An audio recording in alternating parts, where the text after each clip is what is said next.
Okay, you guys, we are live and back for Thursday night book club. We have Mischa. Thank goodness. Hello. Hello, Mischa. Always love it Hello. when you're here. I know Me you're not too. completely back yet, but I know you're getting there. So we'll have a party on that day. Okay, and we've got LMR with us again, and then we've got Rhee Venjenz, our very special guest, as somebody who's probably going to be with us quite a bit. Okay, so Arya 3. It's good to Who's know. doing the overview? No, I am. Okay, very good. Mischa, Good. take it away, girl. Yes, this is Arya. This is Arya, and this is her chapter. And during this chapter, she is on a journey through the Red Keep. She's chasing cats as per her orders from her dancing master, Serial Pharrell. Now she has taken a great liking to Serial Pharrell, and it really gives the impression that she's training for something. She's training. She's doing these lessons. She's hopping on one leg. She's chasing cats all around the Red Keep. She's coming home with scars all over her skin and on her knees and on her hands. She's chasing cats all around the Red Keep. And it gives the impression that she's trying to train for some sort of a battle. So she's trying to get strong, and she's negating her womanhood. She's negating, things that a woman would normally do in that time period. The sewing and the dancing and um the sewing, the dancing, the musical instrument playing, the parties and so on and so forth, the dresses and so forth. She's negating all of that. And it seems to me that she's training for some sort of a battle, or training at the very least to protect herself from future harm. Now, she's chasing this one-eared black tomcat. And if you've seen a tomcat before, you know that they are huge. Those cats have different sizes and different shapes and different dispositions. And the tomcat is the biggest and most dangerous of all of the cats. So she's, is putting herself in danger. If you've seen a tomcat, they'll scratch your eyes out. They will scratch you and do terrible things to you in order to defend themselves. And she's on the lookout for this tomcat. Now she's managed to grab all kinds of cats. She says that the Red Keep is full of cats, lazy old cats dozing in the sun, mousers and kittens and ladies' cats and shadow cats and all kinds of cats. But this tomcat is the boss of all of the cats, and she's trying to track it down. She's been all over the Red Keep. Now, the Red Keep is supposed to be much smaller than Winterfell, but to her it's huge. It's like a maze, and she's trying to make her way through this, and she's finding all types of places. If you look on a certain website, I can't think of the website, but it'll show you all the different subsections of the castle, and she's been all over the Red Keep. She's been everywhere. She makes her way down the Serpentine stairs and through the towers and windowless caverns, even down into the sewer later on. I mean, it's a very cavernous place. It was built by the Targaryens, and the Targaryens built that castle specifically for someone to get lost in or someone to be forgotten in. She's built that Red Keep is built for a person to get lost in, and Arya gets lost herself. Now, as for Serial Pharrell, she would take these cats that she had gathered back to Serial Pharrell, and he would tell her that this is a part of your training, and this is something that you have to do. And as she's trying to get these cats, she's telling herself certain things: quiet as a shadow, light as a feather, as quick as a deer, and so forth, so on and so forth. And she's always comparing herself to other things. She doesn't quite see herself as a girl. She doesn't quite see herself as a lady or anything like that. But it's kind of like a prayer to her. It's what she's telling herself to get through these certain missions. And she doesn't quite acknowledge her womanhood just yet. In the beginning, she's negating it, and she is doing her very best, to navigate the lessons and the missions that Serial Pharrell is sending her on. Now, let's see, she's been all over. She's been to the Tower of the Hand. She's been to the barracks with the gold cloak. She's been to the kitchens. She's been to Trader's Walk. She's been everywhere. And she finally corners the cat. She corners this cat, and she manages to catch it. She finally manages, to catch the tomcat. Now the tomcat is very angry, is very upset. He's scratching and clawing at her. But in her boldness, she even kisses the cat on his forehead. So, I mean, this is not something dangerous to her. She's used to the element of danger. She's not afraid of it. Even with something so close to your face, claws right in your face, she's managed to kiss the cat on the forehead because she has no fear of any immediate danger.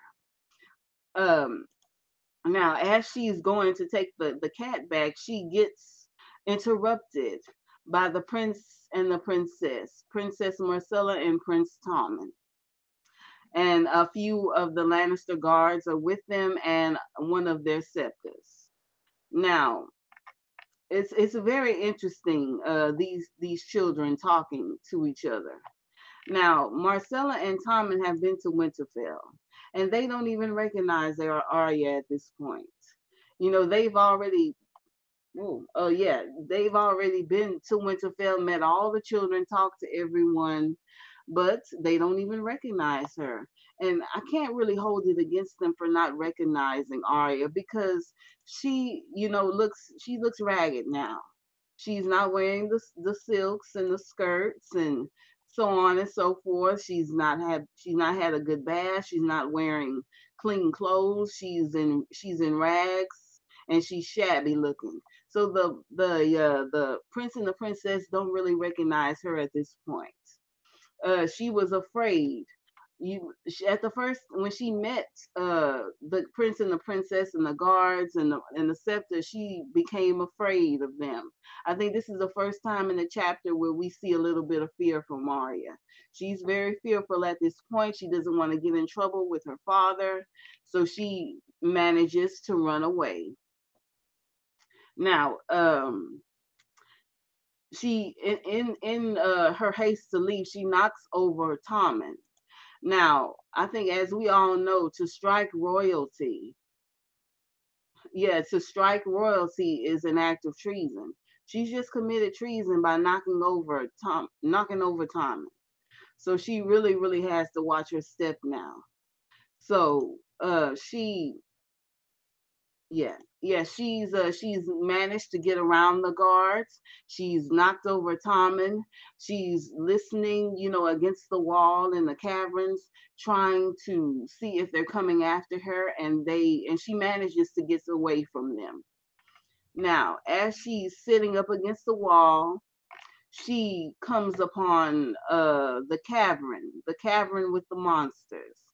These are our first introductions to the dragons, outside of the dragon eggs, the dragon skulls that are in the Red Keep in the cavern. I can't quite sure where Robert put them or where they were put, but they were put, in the bowels of the Red Keep. So she's gone far. She's gone far down into the caverns, and it's very, very dangerous. It's a very, very dark place, very dangerous. We don't know what's down there, and it's just her, and she manages to make her way to the dragon skulls. Now, unlike our bones and the bones of every other animal that we've known, dragon bone, it has a black color to it. It's very shiny and gleaming. It's not like our bones that are white with the marrow, but these bones are very sturdy, and dragon bone has been has a staying power that our bones do not. It's a really good education for the dragons. If anyone is interested in the dragons, make sure you read this chapter, because they really go into to what the dragons are made of, on a skeletal level. So their bones are very sturdy. There were dragons 300 years ago, and they managed to wither and die over the centuries, but the bones are still there. So that is a really good piece of evidence to let the reader know that there were dragons, that dragons did fly and roam the skies at one point. There were probably dragons in Valyria as well. So this is a very, very, very good piece of evidence that dragons did exist at one point. Which is and it is really gives a good nod to Dany and her struggle for the Iron Throne. She's been told all her life that dragons did exist, and you're the last of our kind. You and your brother are the last of the Targaryens. You have the dragon blood in you. So, and now we see this big, huge piece of evidence that 300 years ago, dragons came to Westeros and they did take over. So it is a great nod to Dany and her struggle for the Iron Throne. Now, Arya is examining these dragons, and she's examining the teeth of the dragons and the bones and how they look. And it's really, I think, as far as the show goes, they didn't do a really good job with the dragon bones. But in the books, it was beautiful. It was absolutely beautiful. So, as I said before, go on and reread the chapter if you haven't read it already, and take a good hard look, in regards to the dragons, because this is a very, very big piece of evidence. Now, as she's making her way through the cavern, it's very, very dark, and she's blind. At this point, she waves her hands in front of her face, and she can't see a thing.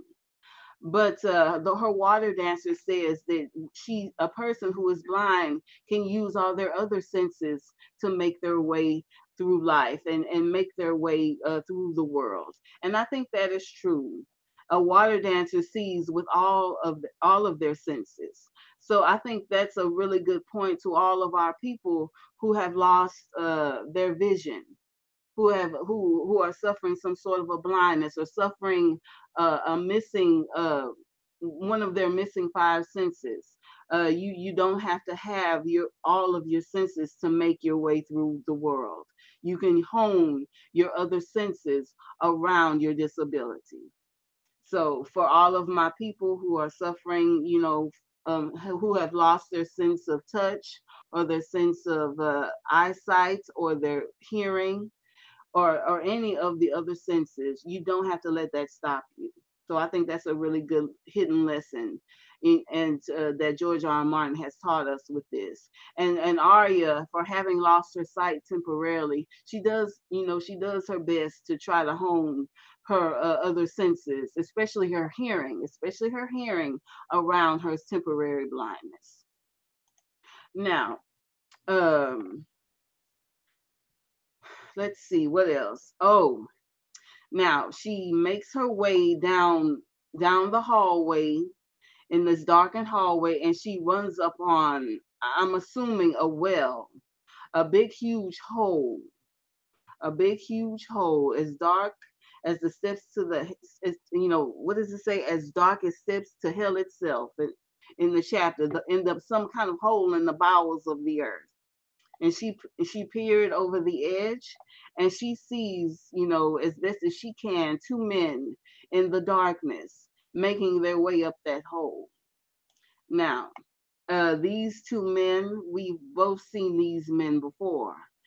The first man is Illyrio Mopatis. So apparently he's left his manse across the narrow sea in secret and made his way to the Red Keep to talk to his longtime friend Varys.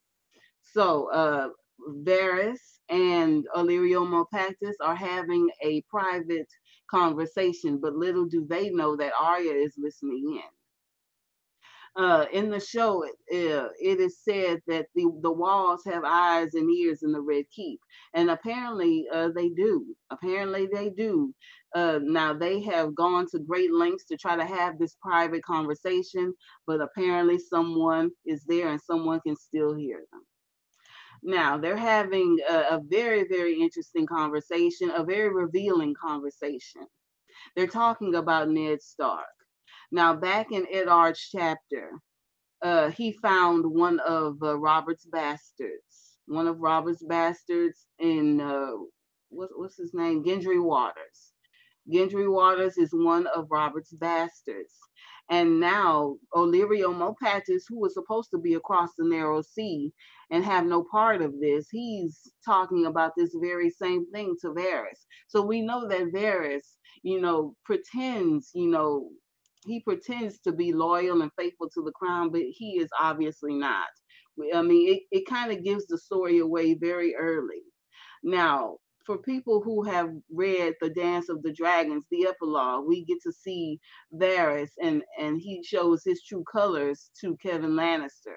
But if you're a sharp reader, then you know from the beginning, from this chapter, that he's never really been down for the Lannisters. He's only pretending. He's only pretending. Now, the conversation goes as follows. They're talking about Ned, and one of them said that he's found one bastard, and then the rest will come. It may take a day, it may take 2 days, it may take 2 weeks, but he's going to learn the truth of it. So, I mean, just in that sentence alone, it's very revealing. Apparently, at this point, we don't know. But apparently, Illyrio and Varys know exactly what's going on with Cersei and Jaime. So the fact that Cersei and Jaime were having this secret affair with each other is not so secret. It's not secret at all because there are people who know exactly what's going on. People across the narrow sea know about it. And we've just found out about it in the Bran chapter. But apparently Robert doesn't know. Robert doesn't know anything about this. And it's shocking to me because there may be others. If Varys knows and if Illyrio knows, I'm sure there are other people in the Red Keep that know exactly where those children came from. So that one sentence, reveals a lot. It reveals so much. Varys knows about it. Bran, knew about it and found out about it. Varys, who is a major player in the game, and Illyrio Mopatis who is a major player in the game, knows exactly what Cersei has been doing all these years. So their secret love affair is not so secret. It's not secret at all. Now, the next little paragraph. What does it say? Yeah, the gods alone know. These fools tried to kill his son, and what is worse, they made a murderous farce of it. So going back to the Catelyn chapter, Varys is talking about exactly what happened, when he went to go see Catelyn while she was with Peter Baelish. So he's talking about this. He knows everything about this. He probably knew about it before. So, I mean, this is a very, very, very interesting conversation. And it has a great foreshadowing to it. The next sentence says, he's not a man to put that aside. No, he isn't. Ned Stark is going to want to know who attacked his son. I mean, he's going to want to know everything that goes on, in regards to his family. He loves his family. And there are some, fathers in this that don't care anything about their sons and don't care what they do. But Ned is the kind of person that's going to want to know what happened here, and he's never going to let it go. The next sentence says, I warn you, the wolf and the lion will be at each other's throats, whether we will it or not. And that's true. I mean, the Starks and the Lannisters are going to be fighting each other very, very soon. War is coming. And it was even foreshadowed in Ned's chapter when he was talking to Robert in the reels, when they were in the reels together. A war is coming. We don't know how, we don't know where it's coming from or who will be fighting, but war is coming. So there's another clue that war, will be coming soon. What's next here? Now they talk about Illyrio wanting this war to be delayed. So it's not going to be delayed. It's coming. Now he's talking about Dany being with child in this, and it's not going to. War is going to come whether she gives birth to that child or not. And if a war comes, it's not going to suit them. I think that Dany, they're obviously backing Dany, and they're backing the Khal and the Dothraki and the Targaryen invasion, obviously. But whether they want it or not, there's going to be a war coming, and there's really nothing that they can do about it. Let's see. They talk about what's his name, Varys being a wizard. And that's a good, analogy for Varys. As I've said before, I've always seen Varys, with a person that has a mystical quality about them. Some people have that. Some people have that, and it's not something that everyone has. But some people, in my mind, have a mystical quality to them, a magical quality to them that it exudes from the inside and comes out. And Varys is certainly one of those people. He's able to change himself. He's able to change how he walks, how he dresses, how he speaks to people. And some people just can't do that, but some people have a gift for that. And Varys is certainly one of them. So to call him a wizard, I would have to agree with that. I think that he is a person that, even though he, despises magic, and I can't really blame him for despising magic, he certainly has a mystical quality about him. And to play the Game of Thrones, you have to be a special person in order to live so long and have suffered so much. So that certainly is a good insight, into Varys. And I can't wait, to see him, later on in the story. Now, on with the conversation. Now they're talking about the princess being with child, and the Khal will not bestir himself until his son is born. But yet, even though he's in league, Illyrio Malpatis is in league with the Khal and Dany, he sees them as savages. So that makes me think that he's really not on anyone's side but his own. He thinks that the Targaryens are going to win again, so he's just backing them. But I don't think, how can you back someone and put so much effort into supporting someone, but yet you mistreat them and insult them behind their backs? So in my mind, he's really not on anyone's side but his own. No one's side but his own. So he's certainly a person that you can't trust. Now they talk a little bit about some of the people that we're going to hear from later on, such as Stannis Baratheon, such as Lysa Arryn, the Knight of Flowers, Marjorie, Lord Renly, and Sir Loras Tyrell. Littlefinger is mentioned here. Now, as a fan of Littlefinger, I want to touch a little bit on what is said about him. Littlefinger, the gods only knows what game he's playing. Now, it's very interesting to me that these two powerful men are really afraid of Littlefinger. He must be someone more powerful, at least in my mind and in my opinion, more powerful than Varys and more powerful than Illyrio Malpatis, the way they talk about him. They speak of him as if he's something so different from them. But apparently he isn't. He's playing his own game just like everyone else is. And it really, tells me something that they're really afraid of Littlefinger. if they are speaking about him, with such disdain. They must fear him for some reason. Stannis Baratheon and Lysa Arryn have fled beyond my reach, and the whispers say that they are gathering swords around them. Now, I'm going to mention Lysa Arryn later on because I have a little theory about that. But I do want to talk about Stannis Baratheon. Stannis Baratheon, will be a part of the next book. He's going to receive the message later on, and he's going to realize that the whole monarchy is a farce. So we're definitely going to see a little bit more from Stannis Baratheon, and he is certainly a character to watch out for. Many people love Stannis Baratheon in the books. So he's certainly going to be a part of the books later on. So he's certainly a person to watch out for. Lord Renly and Loras, those two, definitely two people you need to watch out for later on.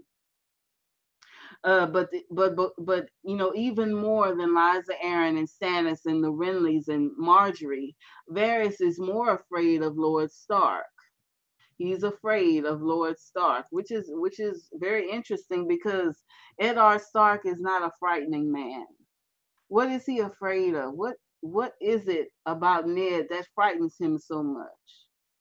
And the only thing that I can think of is that a good person, well, rather a bad person, would be frightened of a good person. Evil will always despise good, and good will always despise evil. So it kind of makes me think that Varys is just not a good person, and that he is evil and has his own agenda, and he is afraid of a good person like Eddard Stark. Now, he says that he has the bastard, he has the book, and wait a minute. I'm sorry, everybody. I lost my place here. The girl is a maid. Okay, here it is. He has the bastard. He has the book. And soon enough, he'll have the truth. And they're also talking about Tyrion's abduction, thanks to Littlefinger's meddling. So Littlefinger is definitely stirring the pot in this. Catelyn has fallen, for his lies and for his manipulation. And she's going forward, with her abduction of Tyrion. She's making her way over to the house of Arryn, the whatever the name of the castle is on the mountain. She's making her way to the Eyrie. So things are there's a lot of players and a lot of pawns here, and it really shows that Catelyn is a pawn. Catelyn is a pawn in this. She's trying to be a player, but she's ending up looking like a pawn. Lord Tyrion Lannister will take that for an outrage, and Jaime has a queer affection for the imp. If the Lannisters move north, that will bring the Tullys in as well. Delay, you say? Make haste, I reply. Even the finest of jugglers cannot keep 100 balls in the air forever. So it really makes me think that Varys and Illyrio don't see these people as people. He just sees them as objects to shuffle around on the board. So, it's really, has been a very telling conversation between the two of them. And it really shows a lot about the people that they're talking about and the people that they are talking to. Illyrio and Varys are not good people in this, and it really gives it away here. Let's see, what else? They're also, this is another thing. What can I do? I will. Whatever I can do, I will. I must have gold, and I must have another 50 birds. Now, Varys has these birds, which are nothing but spies. So these spies are, being paid for by Illyrio Mopatis. Illyrio is his secret bank, pretty much.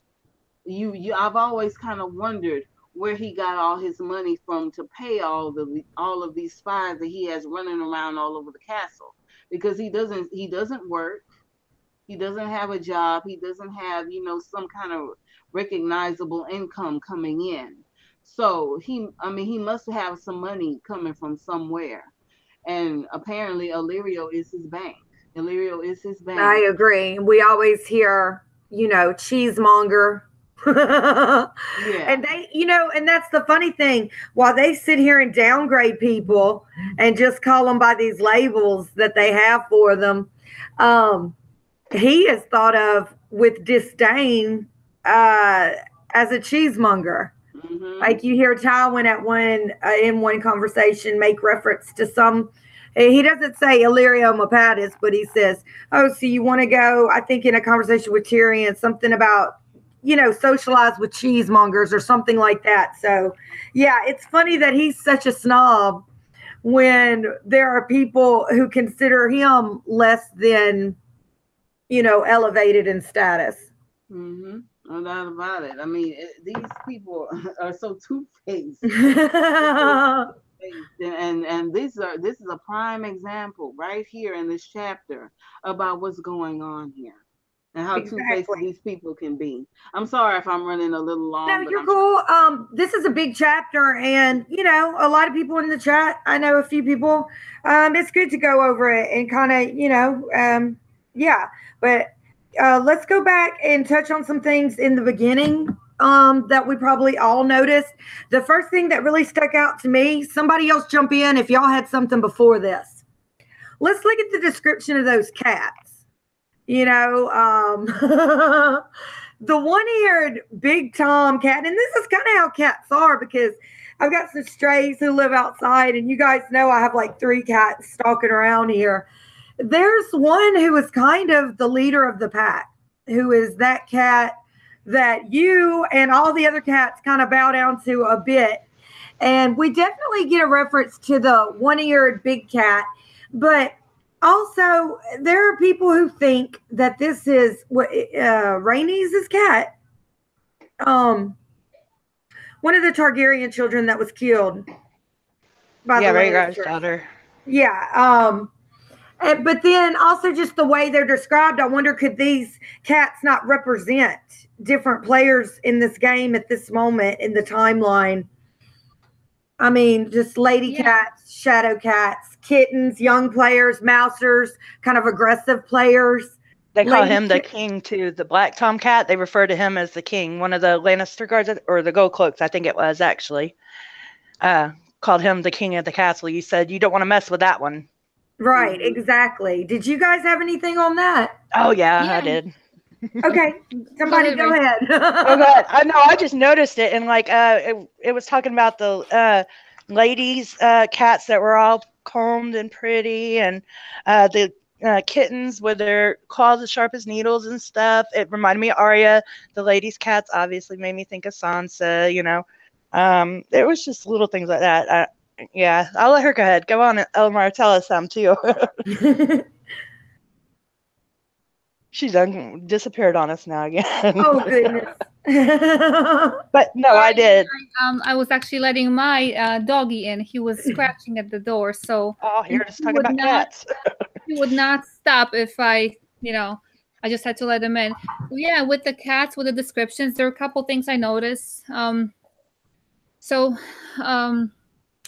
The way she describes them and brings them to Syrio, it reminded me that she actually brings them to the god of death, meaning she brings she hunts people or whoever she hunts, and then she brings them over to Syrio. And in a way, I mean, she doesn't kill them, but it reminded me of her hunting others. And when she hunts other people, she basically kills them and delivers them to the god of death. And then for Arya hunting cats, it reminded me of her hunting, when she's in Nymeria's body, she actually hunted for Catelyn, her mother. So she found her.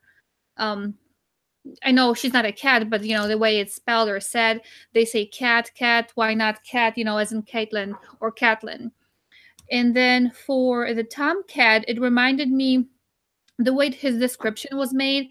It said he was older than Sin and twice as mean. So the only person it reminded me of was um Walter Frey. Basically, he is older than Sin. I didn't even think about that one. That's good. Yeah, he is. He's old as dirt. Yeah, I was thinking of that one. I didn't even think about that one. And then for when she was chasing, I'm not sure if we already got there. It said that chasing him until she did not know who or where she was. So it reminded me of her taking his face, and in a way she's not Arya, so she kind of lost who she was. She became if I'm getting it correctly, she became Walter Frey at that moment. For the moment, not forever, but obviously for just that moment. Yeah. Oh, yeah. I mean, we can really tell that as she's going through this, she's kind of losing herself little by little. But I do want to say toward the end of the chapter, let me go ahead and try to finish this up, and then we can. Oh, I'm sorry. Talk at once. Oh, it's okay. It's certainly no problem. I'm sorry. I'm sorry. No, it's not a problem. It's no problem. She listens to this conversation and she tries to hear as much as she can about it. But this conversation does frighten her a bit. It frightens her to the point where she's worried about her father. She couldn't quite understand what was going on, but she knew enough. She knew enough to know that things are not right here, that they were talking about her father, and that if one hand could die, why not the other? So she knows that her father is in danger, and she knows it throughout the entire chapter. Now, after this big conversation, she makes her way through the cavern, still in the dark. She makes her way even to the sewers, and she ends up out in the river. So that means that these caverns do lead somewhere. They're not just for someone to get lost in, but if someone wants to hide and find their way out through another exit, then that is possible. She made her way to the river. She came out of a sewer and made her way through a river. She took off of her clothes that she had on and washed herself clean again. They said that she was miles from the castle, but she made her way back to King's Landing, okay, just by looking up in the sky. I mean, a big, huge castle is sitting on top of a hill. I mean, I'm sure anyone can see that. Now, she made it her way back to the Gold Cloaks at the front gate, and they don't know who she is. They don't even see that she is a girl. They think that she's just some filthy beggar boy. And she lets them know that, hey, my name is Arya Stark of Winterfell, and if you try to touch me, then I'll have your heads on a spike. She takes hold of who she is again. And so I think, as in my opinion, that as Winds of Winter comes out and with Dream of Spring coming out, I think she's gonna finally at some point take hold of her identity again. Just like she did here. She's saying that if you don't open this gate, it's gonna be trouble. Now, she makes her way back into her father's solar in the Tower of the Hand, and Eddard is very upset, very, very upset. And wondering, because she's running off a lot, she's going wild, and she won't stay still, she won't stay where she is, and she's trying to explain this to her father. She's trying to explain the conversation that she heard, and the way that she kind of tells the story, talking about the players and the wizard and the monsters and so on and so forth. It kind of reminded me of a prophecy. And like some of those prophetic but unclear dreams that Bran had, or one of Melisandre's prophecies. They're just like this. So, I mean, it's kind of presented in a way that it's not so much that it's a clear statement, but it kind of has a prophetic feel to it. She doesn't quite understand it all, but she knows enough to know that things are going to get bad now. Eddard pretty much tells her that she don't want him, she wants her to grow up and chill and relax and stop running around, so on and so forth. Then we get a knock on the door, and it is Yarn from the Black Brothers.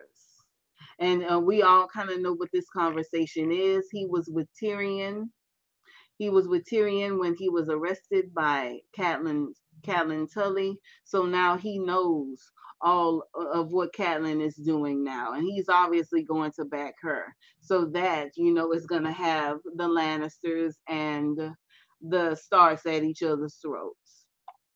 So there was a little bit of prophecy right there, but it's a shame that he really didn't listen, because she said it, that the wolf and the lion are going to be at each other's throats.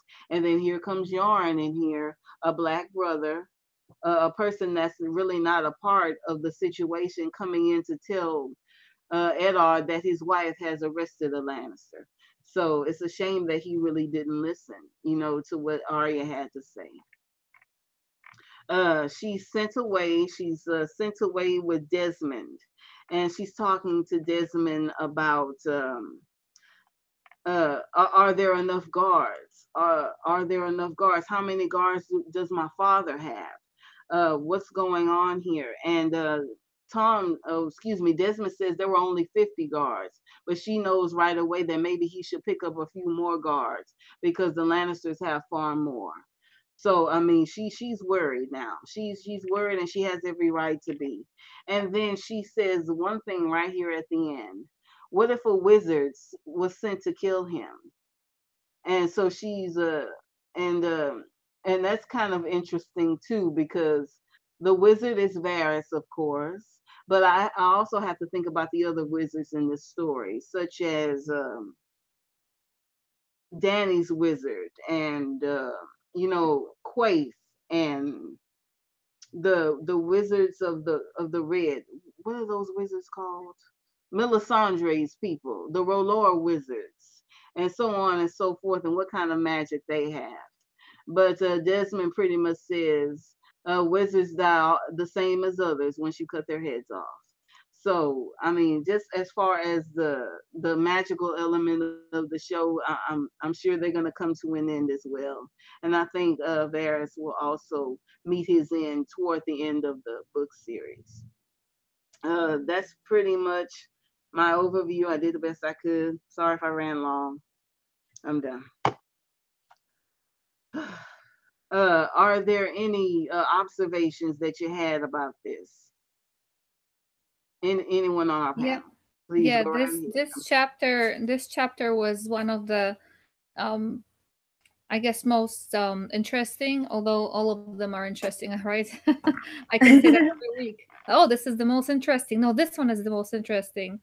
But yeah, so we already talked about the beginning a little bit too. And in the beginning, I have one more note that I made about the scratches that Arya gets.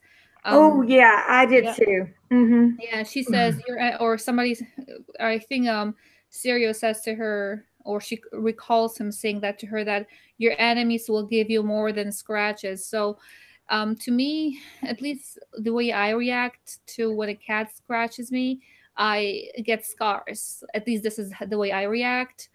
It's not the same thing as getting a scratch from a dog.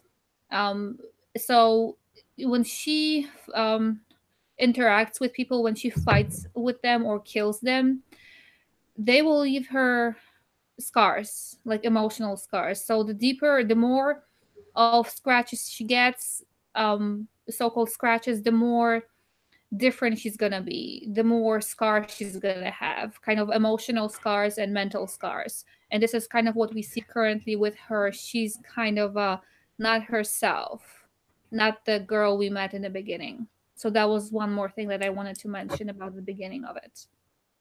Jen? Yeah.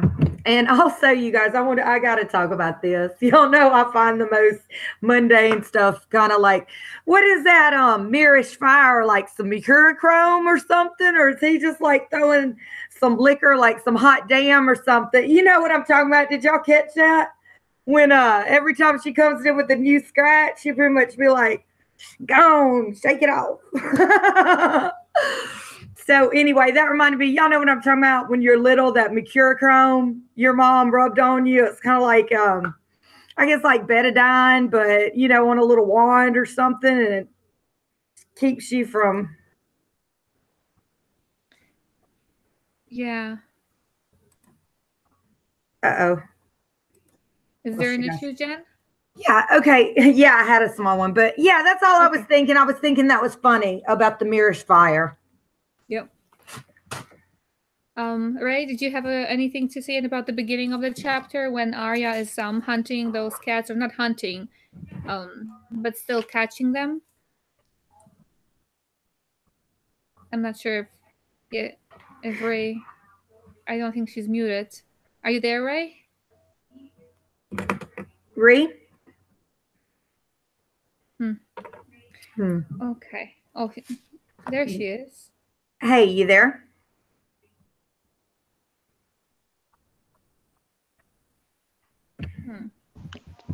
There we go. I had to push the button on the side. It's these headphones. They're not mine. I like mine better. I'll use mine next time. I promise. Okay. It's okay. Okay. Yeah. Like all the little one-liners, all the serial one-liners, the quiet as a shadow, light as a feather, all that stuff. All it did was make me think that Arya is a Sphinx. That's just all that popped in my head, because Sphinx is just all the different combination of the animals and everything, and just there were so many of them in this chapter, and that's just all that kept popping in my head. And that Laura Sand is she's just to distract us, especially, come on, her name's obviously, her nickname is a Sphinx, and it was just, oh, your phone's ringing, didn't I hear it? But yeah. It's a notification. I'm sorry, guys. It's okay. But no, it was just something that jumped out at me, especially because there were so many of them. And, you know, you start putting them all together, and it's like, I mean, we had quick as a snake, light as a feather, quiet as a shadow, just smooth as summer silk, swift as a deer, slippery as an eel, and it just calm as water, strong as a bear, fierce as a Wolverine, you know, Wolverine, sorry. And see, I was getting a little off there on X-Men, but and it just coming together. It was just making me think ahead on that, and yeah, it's just got thoughts in my head now. No, the cat. I think that's valid. And I know you said something about it. One of the books I am the most familiar with, because I'm such a Sam fan, like I said in the beginning, is Feast. Yeah, so me too. I completely understand what you're talking about. And you meant Alaris. Yeah. Is what you meant, which backwards is spelled. Yeah. And yeah, because they switch your name around later on. And definitely. And she's in a position there with Maester Marwyn. Yep. And then we know that's where Sam is going. Right. And I mean, yeah, I just always think Book Sam, there's so much more going on with him than what meets the eye. He is more important than because he's, I guess, not an action hero or whatever, you know, the leading man type. He is, even in this. He's a version of George in the book. You know? He's just maybe, you know, I don't know. He's just not a flashy character, I guess is what I want to say, but one of my favorites. Certainly one of my favorites. Okie doke. Anything else on that, guys? There's another thing. When there's a sentence that they say, it says, she heard her father's voice, but it faded to nothing when she walked towards it. She was alone in the dark. So that reminded me of when Ned is going to be executed. She didn't hear her father, but in a way, kind of, he was calling to her. So she was running to him, trying to get through the crowd. And later it faded to nothing, meaning after the blade hit his neck, it faded to nothing, and then she was alone in the dark, kind of the lone wolf for a while. She will find her way back, but it kind of reminded me about that it said that she was alone in the dark, like a lone wolf. Yeah. Yeah. I thought that too. And then I guess the next note, if anybody else has anything with that, but the next note I have is when she was already hiding, when she escaped, when she was hiding in the, I guess, not the dungeons, but somewhere under the Red Keep. Do you have anything else before that? Anybody wants to add anything? I do. I just want to add that she should know this castle as well as someone who has lived there for years, if not better. Because she has taken the time to explore it. And when they, say that she did at one time get lost and everything. So that means not only did she explore it, but she deeply explored it. I mean, enough to kind of get lost in it, and not lose her panic and find her way back out. But it took her a while. So we know that that's a big house. And what the tunnels and things, we know it's probably more than anybody could ever know. But I would say that she would probably know that house better than Cersei. I would say that because she tried to know it. And just that. I mean, there's that evidence in case. I know a lot of people want to think that Cersei goes back to the Red Keep, and it would make sense because there's several people there who on her list. And I mean, it's feasible for her to sneak in there for sure. Yeah, I don't see Cersei, prancing around anywhere over there. So I'm hoping that it's gonna be a payout later on where Arya is gonna have to know all that, and she's still gonna remember it even after years of not being there. Yeah, I was actually wondering where she followed the cat. I wrote it all down. I want to go map it out now and see if I can find out, see if that's going to lead her back in, if that's like the little secret trail in to get her back into the Red Keep later on. Okay. So the next note I have, if we're good on that, if we're good with that other. I just wanted to say, I thought, she knows that house pretty. I mean, 100%. It's feasible that she could get in that house. Yeah, she was talking about the walls bleeding too. Did y'all catch that? Yeah, I wonder if it's gonna be because it is red, right? So, but yeah, but but even she was still talking about that it was the Red Keep and all, and she was running around in there, and it was just endless, like Winterfell to her, but in some of the rooms the walls were bleeding. So she knew she was in the Red Keep, though. So that's the weird part, that in only some of the rooms the walls were bleeding. It made me curious which room she was in, actually. Yeah, who's gonna die? Yeah. The next note I have is about those huge empty eyes looking at the dragon skulls. That brought to mind the fact that she's gonna have the empty eyes after she kills people. They're gonna be empty. And then later on in the show, Melisandre says she's going to be closing or shutting those eyes forever. So huge empty eyes, empty meaning without life. And then the monsters were still there, but the fear was gone. That reminded me of her in the beginning running away. And then after she's done running away, being afraid of the monsters, she will go after them and she'll be the predator, and the monsters are going to be there, but she's going to be the one hunting them, thus having no fear. When you guys, how she got to doing her prayer and everything, and it became kind of a little ritual for her and also a coping mechanism. You guys know what I mean? And this becomes much later, but even after this point, Arya's a little bit stressed in the story. And whenever, like Mischa's talked about it extensively before, the way that Arya copes with kind of an overload of anything emotional. She has these little things she does, whether it's biting her lip or having these little mantras, I guess you would call them, to like say to herself, like, some of the things that she says to herself to keep Mhm. herself going. It's almost like she is praying to the many-faced God and she doesn't even know it.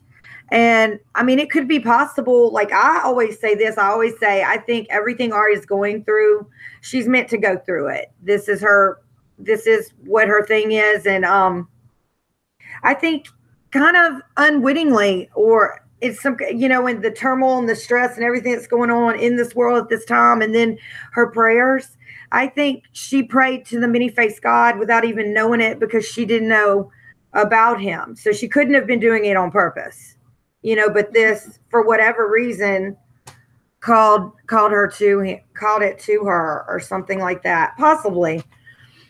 But I mean, I've just always thought everything that is what she's meant to do. And yeah, it does seem kind of like she's already kind of in training to do these things that she does.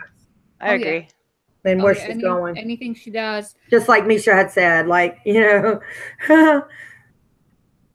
Well, yeah, she certainly is. She's certainly not involved in the politics of the game. She's, mainly looking, looking out for herself and the protection of herself. It's very much a story just about Arya.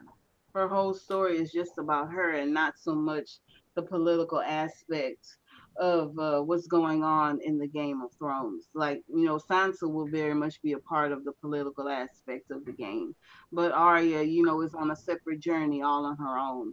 And I do have a feeling it'll come full circle and come right back around to the political game and her place in Winterfell and so on and so forth.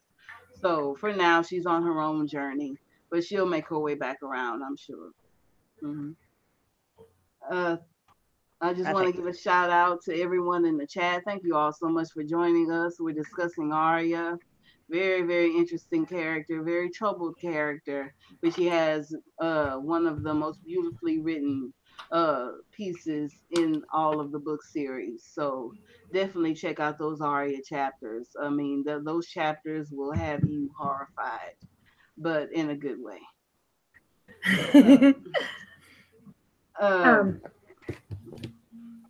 The next thing that I have, and if anybody has anything before that one, please jump in. There is more talk about things that were around her. It said the heads were all around her, and that again reminded me of that hole from actually the show where she was standing, and all those little tiny places on those columns and everywhere there were faces. So again, heads being all around her, that gave me that image. That's the first thing that popped to my mind with that. Speaking of the show, it just reminded me of something I noticed with that. In the Sept of Baelor, it just reminded me of where the House of Black and White, actually, where all the faces were. When I seen the columns, I was just watching them in there the other day, and it was like, it just kind of creeped me out almost because of the columns. It was just too eerie how much they were alike. It's just like they swapped out and just put something different on the shelves almost. I'm sure that was probably a production judgment or something, but it was just odd that it was almost a reflection of, the House of Black and White. Mm-hmm. And that's what was brought to my mind as well. I just feel like we're getting little, like, especially when you read the book the first time, you have no idea how crazy this shit's gonna get. You know what I mean? But now looking back, you're just like, okay, yeah, it was there. It was there for me to see that, and then when you started getting little snippets, like when she's given the coin, whenever else, and it's like, yeah. You're completely right, Jen. Yeah, with that, I mean, we have a perspective of show and other books, but as a reader in the beginning, like if we would never see this, like you open a book and then you just read, and that just, like here, like she was blind, she closed her eyes and steadied her breath. I would be thinking, okay, she is dark and she can't see anything, and but later on she's gonna be blind and she won't be able to see anything. Like, who would know? I mean, yeah, so that's what just what Mischa said. Just the whole time preparations basically. And I think it was always meant to be, but I guess I know a lot of people like to say that the faceless men found her. I think maybe, I don't know. I don't know if I could take it that far, but definitely you can see that Arya is not, I knew that she was going to go over to Bravos and stuff. And anyway, I don't know where I'm going with that. Okay. The next thing I wrote down was just about the fact of her always kind of working on improving all of her senses, and not just her senses, but her balance. I mean, standing on one foot, hanging over a stairway where it would hurt if you fell, and she did fall a few times. That's pretty hardcore. It reminds me of like when you're watching one of these 80s movies where they're going to go be in the Olympics, so you see, or Rocky when he's beating that meat. So, we're getting this flash of like hardcore training from Arya, but really not really, but she's not even really, this is what she happens to be doing in her life right now. So anyway, that's what I have next is her using all her senses. Yeah. Yeah, I mean, she certainly does use all her senses, and I think it was very wise of her, to start this training. She doesn't really know what the training is for at the time, but it was wise of her to start training, to let go of the silks and the things that a woman in that time period and in the story would do and go a different route, because it's hard for a woman in that world. It's very, very difficult for a woman in that world. And I think it's wise of her, surrounded by so many enemies, with people with so many different agendas, for her to go on and, deny the feminine aspects and the feminine role that she should be in, and deny that and go a different route. I think it's very wise of her. And I think it's wise for every woman, to try to find a way to defend yourself, because in our world, it's a dangerous world. And I think it's a smart thing, to think of some kind of way to defend yourself, outside of using words, because the things that happen to Arya can happen to all of us. And it's best that we arm ourselves right now and arm ourselves from the beginning. I agree. I couldn't agree more that at the very least, just to be able to defend yourself and be aware that could happen. It could happen. Like somebody could try to carjack you or whatever. I mean, or, at the very least, snatch your purse. You just need to always be aware of what's going on and be able to defend yourself a little bit, and possibly anybody who's with you. Because usually if somebody's holding somebody up or something, if they're not successful with the first person, that's a good stopping point right there. I must sound nuts today. I feel like I do, but I was at work all day, and I am a little bit because of graduation items. Okay. We have a question from Bubba Husky. He says, Lord Varys is a master of scheming, disguised theft, and can traverse the Red Keep with impunity. So why is it so out of the question that he would swap a baby? I'm thinking that in regards to the Targaryen babes, maybe he did, maybe he was the one, to swap out the maid's baby or the dishwasher's baby for Aegon. I mean, he's certainly a person that could probably get away with that. He's probably the one that got that baby to John Connington. Yeah, I 100% think that he turned up somewhere with a baby. Me too. But whether that's really Aegon, I would not take any word except for me hearing it that he saw it himself. Okay, like I want it has to be a Varys chapter that says, I picked up the dead Targaryen baby and I wrapped it in my perfume cloak. I mean, just kidding. But it has to be, I have to see that from his point of view, because I do think that if he could, he swapped that Targaryen baby. And if it's not the Targaryen baby, then it's only because the Targaryen baby was dead. Because he didn't get to it fast enough or didn't think of the idea of the baby swap. But that's a reoccurring theme that we have in the book. But yeah, I do think that he swapped a baby, or either presented another baby to take that baby's place. He actually mentions it somewhere in here. I have it in my notes somewhere, but I have a lot of notes.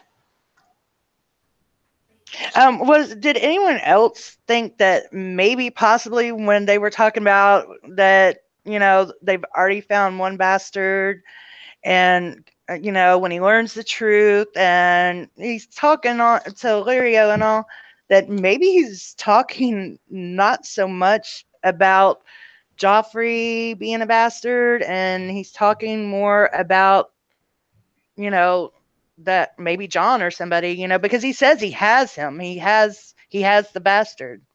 That And actually was the first thought that I had, but then I was questioning myself, thinking that Varys would at that point not call him bastard, but maybe just for us to know that who he's talking about, because technically John is not the bastard. I wonder if I'm pretty sure Varys knows. Yeah, I am too. But yeah, that was the first thing that popped in my head. And then at the end of the chapter, Eddard actually says, like when Arya mentions something about a bastard, and she says, "Who, John?" And that was the first person that Ned thought she was talking about that came to his mind. So, it was like kind of weird, because, I always assumed he was talking about Joffrey before. It was the first time that it made me look at it differently, when I just read it. Yeah, no, I know exactly what you're saying. Yeah. I do. And, some titles, like bastard could actually, that could be referring to somebody in almost every household. Right. So, I mean, it's kind of a common thing if that's what you are, even by a loving sister. And that's another thing. We get Arya as the example of who calls him a bastard. So if even Arya, who we know to be his closest sibling and the one who is probably most respectful to him and really on the inside is like this with him, then that's a common thing. And I think we have to remember that. So everybody's got their own bastard that they'd be referring to. And I even thought about like Robert's bastards for a minute there, but it still kept coming back to John in my head. It just kept coming back to John. It did say the. Right. Which sometimes implies like. Yeah. And they were talking about the baby swap too. And, it just started making me think too. And, just where we're at later on, and it says too that they found one. That was something like at the very beginning of their conversation that jumped out at me, is they were talking about they found one bastard. Huh. So I don't know who is another bastard, but they found one bastard. Oh, I see what you're saying. Yeah. But I mean, I even though I do agree with you, and it certainly could mean John, the first thing that just popped into my head was Gendry. I had to stay by my point with that, because I mean, as per the Eddard chapter, he went right over, to the shop on the street of Steel and saw Gendry standing there, looked at him and realized that this is Robert's son. Right. So, and see where it was talking about Lysa and John Aaron and all that too in there too. So yeah, that's I know something I wrote down. How do we think that John Aaron was actually just, because think about it. Okay. How do we think, let's just talk about this for a minute. How do y'all think John Aaron deduced you talked about earlier, Mischa, there were people who knew what time it was with Cersei and Jaime. Mm-hmm. I mean, if you had spies, you'd have to know if you've just been around people. But, John Aaron had raised Robert Baratheon pretty much. So do you guys think he had deduced everything? Not only that Cersei and Jaime were, which maybe he would have left alone, honestly, if it wasn't for the fact that his heirs weren't his true-born children. Because, yeah, maybe. I mean, depending and... But Eddard Stark wouldn't. He for sure wouldn't. But those heirs weren't really his. And I mean, also he started noticing the different, like Gendry is said to look like, Eddard says that Gendry looks like a young Robert Baratheon. So I think John Aaron, that's why he wanted that book, because he started to go, you know what? I get that maybe one of the kids looks like a Lannister, but none of them, when every bastard I've seen takes on these same traits, you know, and he started to figure it out. So it certainly makes sense when we hear them talk about Aaron in the way that they do. And Lysa was crazy, but she wasn't really out of the realm of possibility that she was in danger. I mean, I would have carried my ass back to the Vale too. I'm pretty sure that's what I would have tried to do. So, you know, and then the next thing I had is like, and then in this chapter, we get a little bit of that wonderful thing we get sometimes with Game of Thrones when it reminds us that just because you can't see or you can't, you're different, you're disabled in really any kind of way, and this is a recurring theme, you can still have a worth and lead a very good life, and yeah, you're not worthless. You shouldn't be left behind the dogs or taken out and put in the tide. Like, no matter what is wrong with you, there's a worth to you. But sometimes you have to fight for it. You have to scramble and you have to struggle, but everyone has to struggle, and it's just the way that life is. We're all, you know, trying to muddle our way through the darkness, trying to find the light. And so that's definitely, you know, a point of this chapter that stood out to me the most. You know, even though you're in the dark, doesn't mean you can't find your way to the light. So good for Arya for making her way, you know, out of that cavern, wherever she was down in the Red Keep. I don't even know if I could have made it, because I can. Somebody else would have freaked out. Yeah, would have been afraid of the dark, but she didn't let her fear stop her. So good for her on that. Good for her on that. Yeah, definitely. That's an important thing too, because a lot of times in life we let fear stop us. And I don't mean just fear that you're going to be physically harmed, but, you know, other things, anxieties or whatever. And especially since we know that Arya, you know, she does get anxious about some things, but in other very high stress situations, she really, really excels. So that's interesting. Yeah, and I wanted to add to that, Jen, when you were talking about Varys. Kind of going back, but a little bit forward. That got me thinking about, you know, who actually had planned it. From the show, I mean,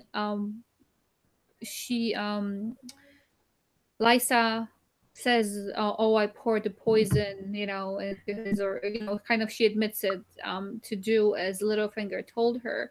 But here, I got a little bit confused, and I was wondering how it actually worked. And then I'm gonna kind of read a couple things, and then you can let me know what you think about that. They said, like, whether we will it or not, the war is too soon, or what good is war now? But then he says something like, if one hand can die, why not the second? You danced that dance before. So to me, it sounded like it was Varys who had his hand in the death of the first hand. I mean, to me, it just said that, like, you danced this dance before. So if one died, why not the other? Yeah. That's a good point. That's a very, very good point. Yeah, and they're saying like we're not ready. Like what like stop time. Do you take me for a wizard? And then he says no less. So it's like as if he was the one who kind of made it all happen.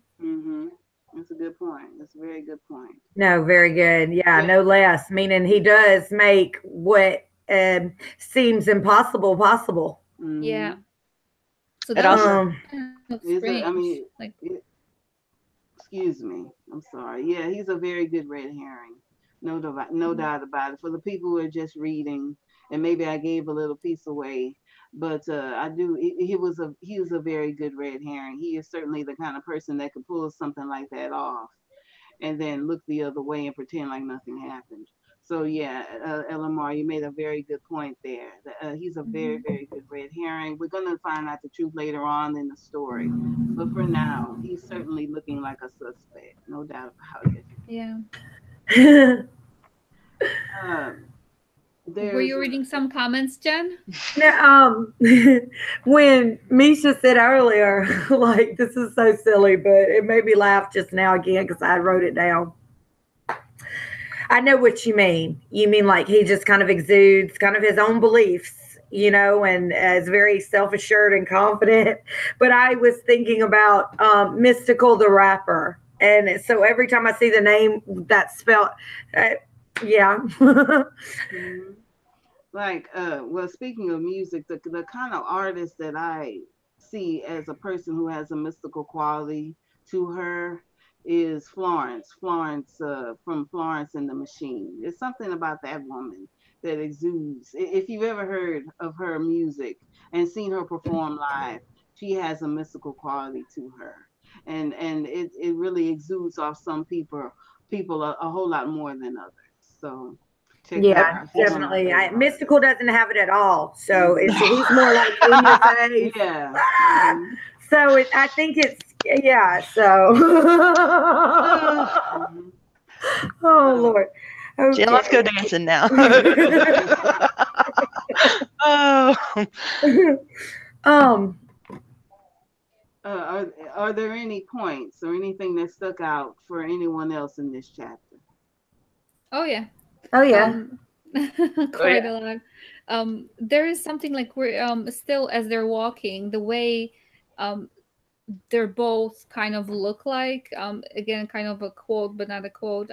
It said his feet seemed to glide seamlessly over the ground, and then later on, grossly fat but walked lightly on the ball of his feet, as a water dancer might. And then I'm thinking, okay, yeah, he seems to be not, who we think he is. Like, why would they keep saying that over and over? And then about his rings on his fingers, and that was for Varys, I think. In the torchlight there was red, gold, and silver. Every finger had a ring, some two. Mhm.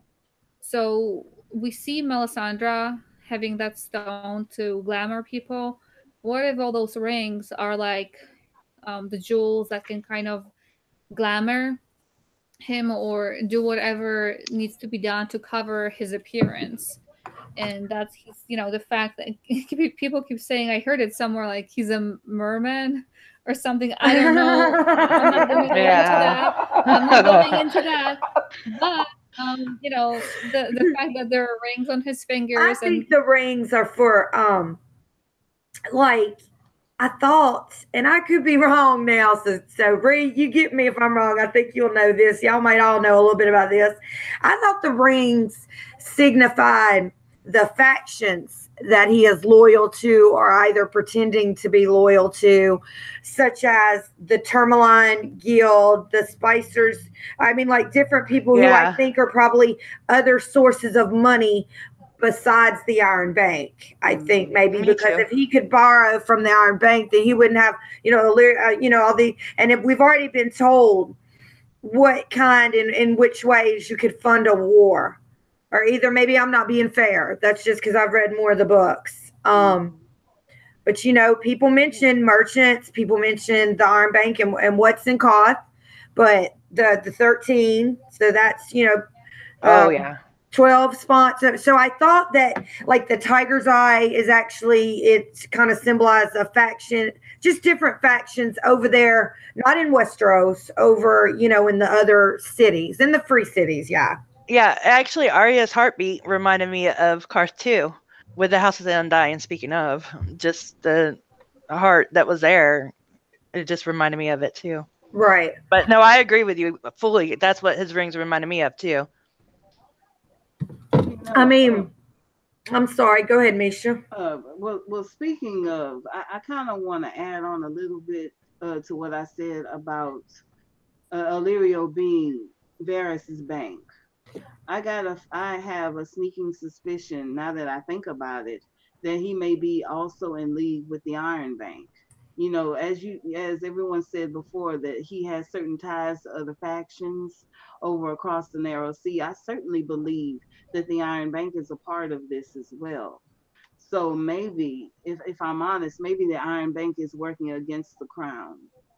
I would think that they are.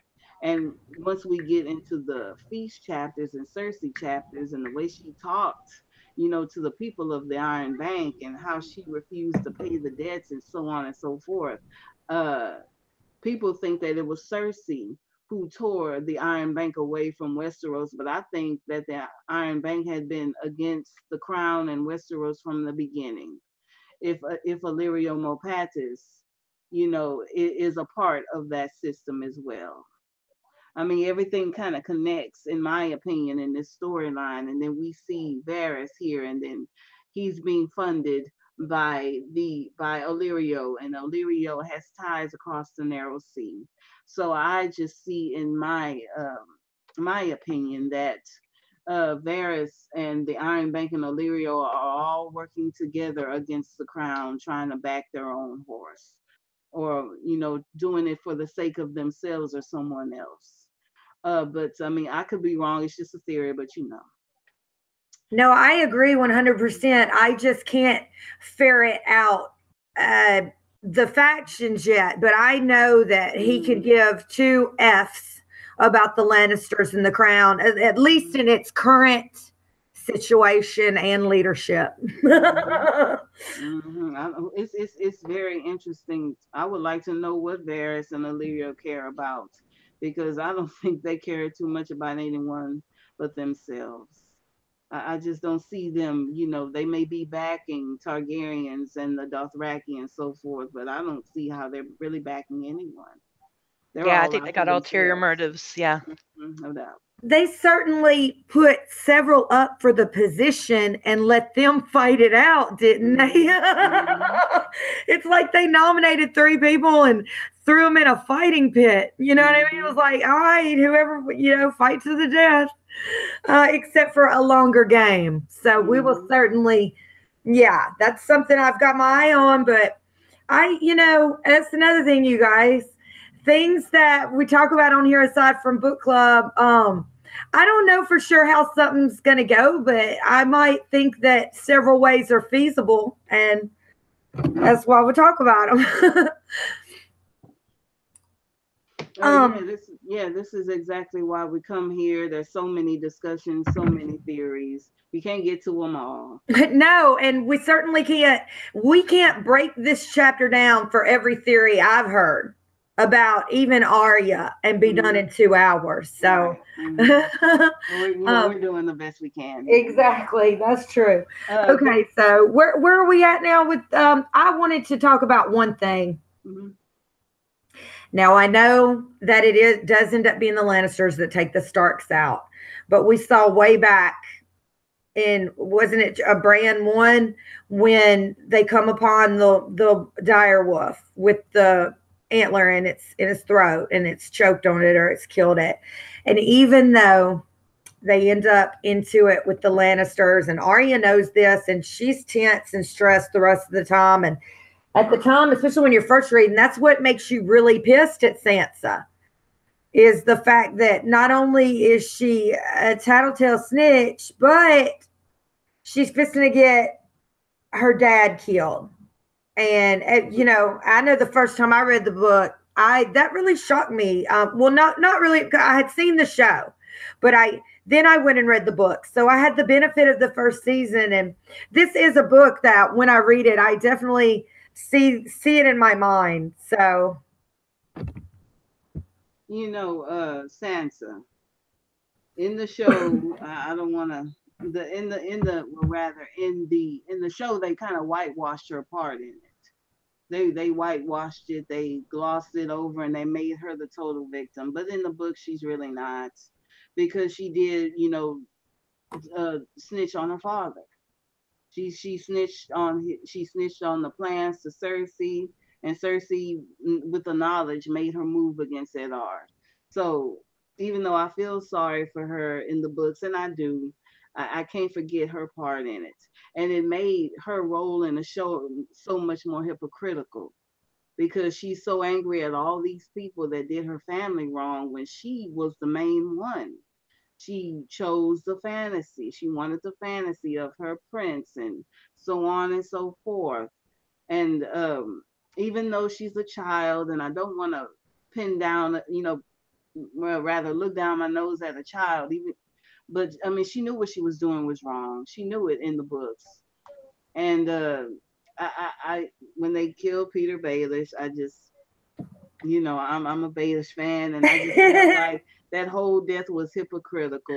I knew you was It gonna was.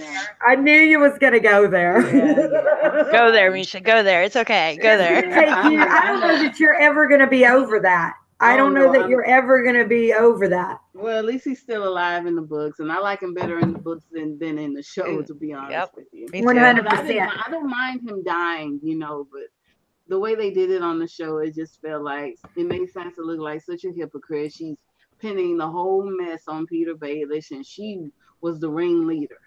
She was the one who messed that whole situation up, trying to hold on to Joffrey. So, that's just. I'm just a Peter Baelish fan. And how was he surprised? I don't get that. How was he surprised? Yeah. He's supposed to see every possible outcome all the time, everywhere.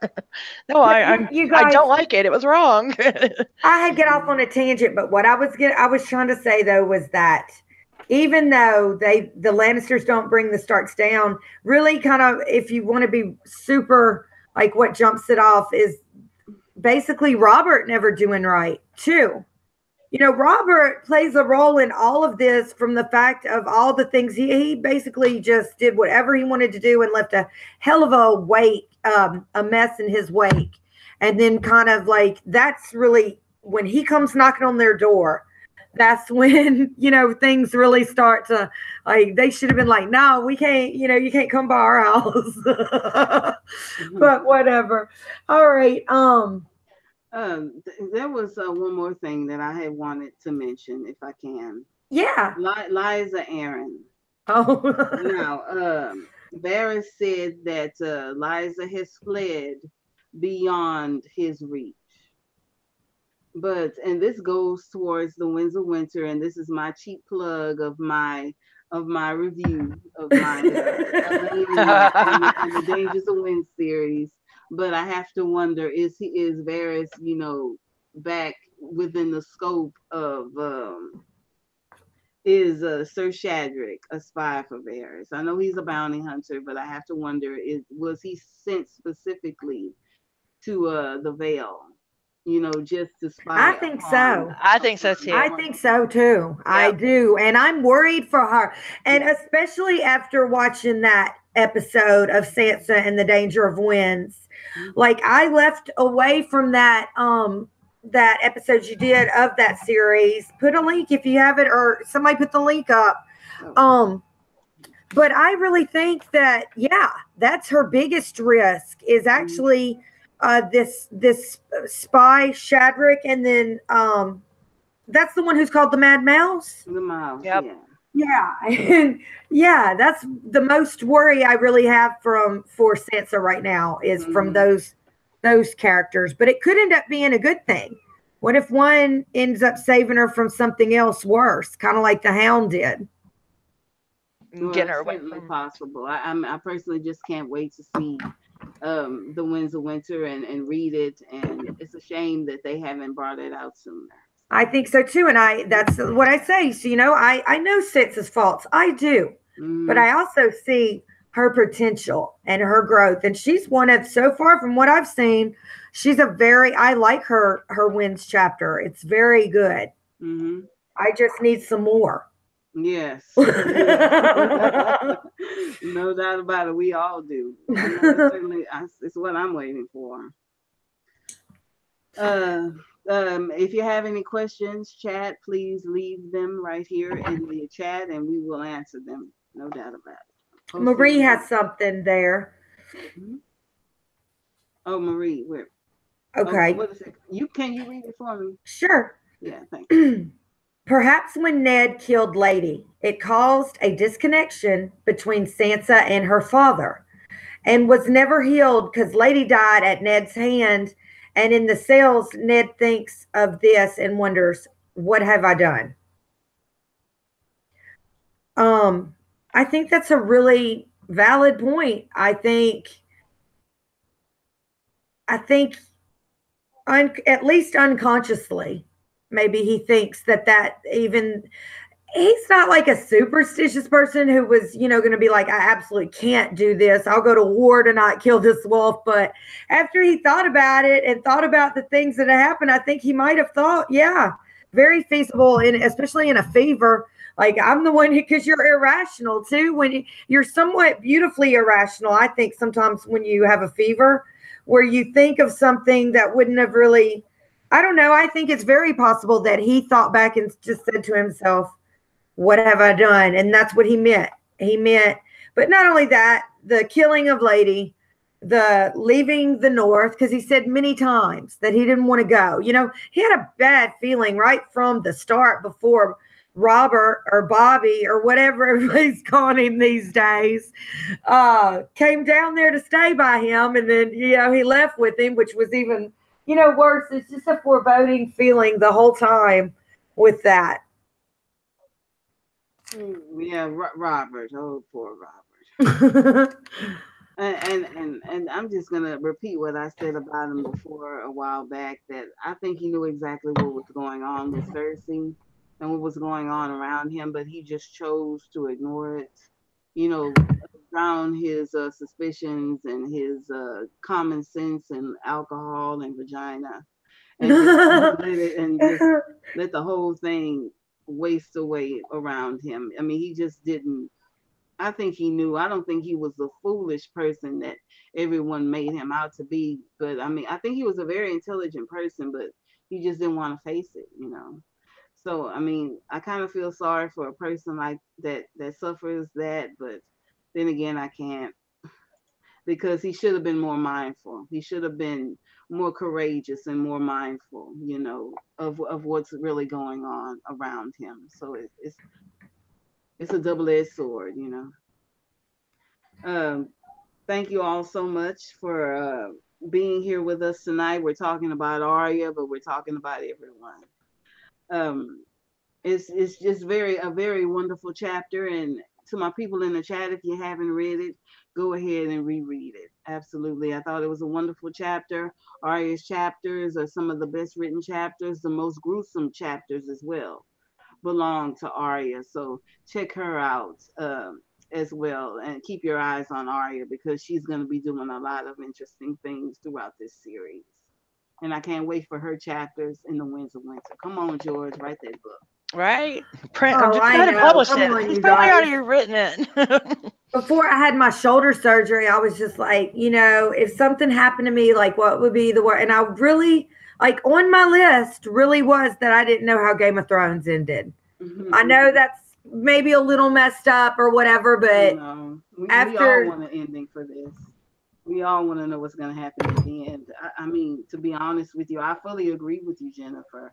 If I could, transport myself, 15 years into the future, then I would grab those two books, come back to my time, and then read them and keep it all to myself. Yeah.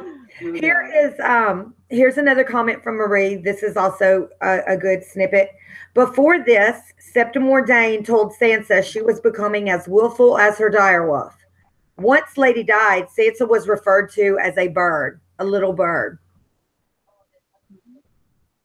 So I'll tell you what that made me think of. That made me think of her kind of transitioning too a little bit into Peter's daughter, because she does kind of feel. I mean, yeah, become Elaine, Yeah. Well, yeah, Peter has certainly got his. They're cussing the Tullys out in the chat. Yeah, I mean, I feel you. It don't seem like we really haven't had a chance to know any of the good Tullys. Maybe the Blackfish. Blackfish is the only one I think. What I knew of him, I liked him. You know what I mean? Need another book. Let me see. Is there anything else? Because I know there were some things, but I didn't write anything down. But does anyone have something? Anyone? Yeah. I think there's a really cool one about when Syrio and Varys are walking down, and it kind of reminded me about people in general. It said that they were blinded by the blaze of their own torch as they did not see her past being just a couple of feet away from them. So it's interesting to me because even though they're holding the light and torch signifies the light and, um, getting clear vision of where they're going, that vision that they're supposed to have is blinding them to something that is just a couple feet away from them. Yeah, That was So good. that is I mean, that happens every day to everybody. But then Arya basically is like right there, and she's the danger to so many people, but they can't see her even though they think they have a vision. Yeah, And they're then go, blind. yeah, They're blinded by their own exactly, ambition and can't see the exactly, forest for the trees. Exactly. I fully exactly. agree with you. Yeah, and then another one where they're saying like even the finest juggler cannot hold 100 balls in the air forever. And then we see Varys being called wizard couple times, but then Syrio calls him, "You are a true sorcerer." And Misha, I know you mentioned it before, but that's actually quite interesting because, as you said, he hates magic, and it's just strange because for a person who says he hates magic, awful number, I mean, at least 4 times in here he's being called a wizard, or one time he's being called a sorcerer. So Mhm. that is big. With that, even though he hates it, he is it in a way, or like it in a way. Yeah, I mean, I fully agree. Some people have that quality about them. I think Peter Baelish has a mystical quality about him, which is why I think they're, and maybe even Illyrio Mopatis has it as well. Especially, one of you, I can't remember which one, mentioned the rings and the jewels that he adorns himself with. I mean, we all know that these jewels, so certain jewels and certain stones have power attached to them. Mm-hmm. So, Yeah. yeah, these are some very interesting characters, but it kind of worries me the fact that they hate Littlefinger so much, but yet they're just like him. So, Yeah, and maybe yeah. that's the reason why they hate him so much, and why a lot of people, are afraid of him because he has a strange quality about him, something that you just can't read. I mean, even Peter Baelish, he adorns himself with jewels as Mm-hmm. well, and fine clothes. And as I said before, jewels and stones and certain woods and metals have power attached to them.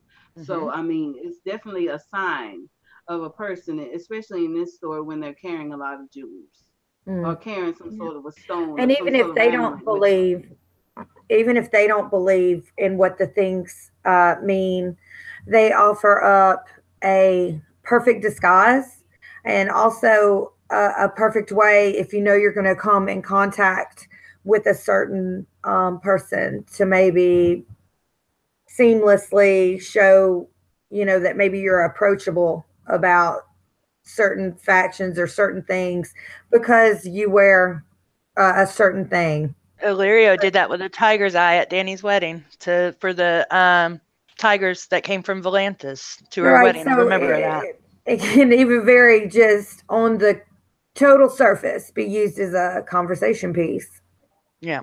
so it's a way to meet people in plain sight, again, Yeah. so. Something with the torch too that it was talking about where the smoke was rising from it, and it was talking about how it snaked up. That just kind of was Mhm. weird to me. It's a weird analogy because I want to tie everything to Dorne, so it just Varys. It was like, okay, he's holding the torch and there's a snake coming out from it. So yeah, I'm just one of them Dorne people that want to tie everything to Dorne. So you know, Didn't but it I say just thought that was something about weird. somebody walking in a serpentine manner or Yes, it something? did. The stairs. That When she was also chasing the cats think too. like, that's a very specific Yes. word to use when describing the way that you see something because that almost implies, definitely going different directions, but Right. very quickly and stealth, Right. stealth about it, like a very And fluid, quick as a very snake. fluid. Quick as a snake was one of the Hmm. words, the phrases that Arya had. Another thing too that I want to mention really quick too was when she was in the dark and she started counting when she was in there with the dragon skulls, and she was talking about she counted to 10,000, and she was talking about her dream right before, and she mentioned the counting to 10,000, and all that popped in my head was 1,000 eyes in one, and I put that little, okay, well, you got 1,000 eyes, you put another eye on the end, and that's another 0, 10,000. Right. She said she made it to 87 before her eyes adjusted, but it was just funny that that's the number that she counted to, you know? Yeah, it really is. It really is. Especially talking about dreams. Yeah. There is also one more thing that I had wanted to mention, and I'll leave this alone. There's a paragraph here. She found herself standing at the mouth of a sewer where it emptied into the river. She stank so badly that she stripped right there, dropping her soiled clothes on the riverbank as she dove into the deep black waters. She swam until she felt clean and crawled out shivering. Some riders went past along the river road as Arya was washing her clothes. But if they saw the scrawny naked girl scrubbing her rags in the moonlight, they took no notice. Now, I mean, that's a pretty bold move for a child to do. How old was she here? Maybe 8 or 9 years old. I'm not quite sure her age, but she's somewhere around 8 or 9. To take off your clothes off in public. Right. That's very. And wash yourself in the river. I mean, that's something that a woman would do, not a child. I mean, you can really tell that she doesn't have those childlike fears that she once did. She's growing up super fast. And just to take your clothes off in public, down by the river where anything could happen, a lot of horrible things happen down by the river in this story. Especially in a city like that, too. Yeah, and just to take her clothes off and to bathe naked and sit there and sit naked and scrub your clothes hunched over. You know, I mean, that's while being naked. I mean, that's such a womanly thing to do. And a very wild thing. And she's described as wild. That's kind of very wild. I mean, but it's almost, though, like, I mean, she has very lone wolf behavior. Like, at this point, if you were, a wolf cub and you were left in that kind of situation, it would pretty much be either learn how to find your own food, bathe and do everything, or die. So she really adapts to being on her own quite well, especially it also shows she's very immature with some things, but in some things, like the fact that she knows she has to provide for herself and take care for herself and present herself a certain way. She's actually, Arya's a masterfully did that and was able to really kind of progress to that kind of, where you kind of, it's you and you and you, and that's it. She really, really did a pretty good job as far as at least her basic needs. Yeah. And then by the river, that got me, that's also one of the notes I had. But the note I made about it is not basically, I didn't take it as literal. I was thinking more of, after all she has been through, she walked through basically the worst things she could walk through. So as if kind of her story will be, she'll be walking through horrible things in life, and she will be dirty and she will be smelly, and her soul will be dirty, her mind will be dirty. But then I think there maybe that fact that she's, after all that craziness, she takes a bath and she swims in that water, and waters are obviously a representation of cleaning and cleansing. Like, the Unsullied do it. The Unsullied do it. Yeah, so. like when you're baptized or christened, they pour water over you until whatever your soul, or whoever says it, it's clean. So that got me thinking about, maybe there is hope for Arya at some point at the end, after she goes through all that stuff. She can cleanse herself somehow. Something can help her. Maybe there's hope for her to clean herself off of all that dirt on her emotions and dirt on her soul after all that stuff. Well, it also made me think of Daenerys, and when she had that dream where she felt like she burned, but she felt good about it. Yeah. That was very similar for me. Yes, Dany cleansing herself with fire and Arya cleansing herself with water. Yeah. That's She was also in the Blackwater too. You know, she's right there in the Blackwater Bay and Blackwater Rush and all that. So just in the darkness is what it was, more than a cleansing water that you think of as clear blue. It was darkness more. Yeah. And then I wanted to go back to one more thing here with Varys.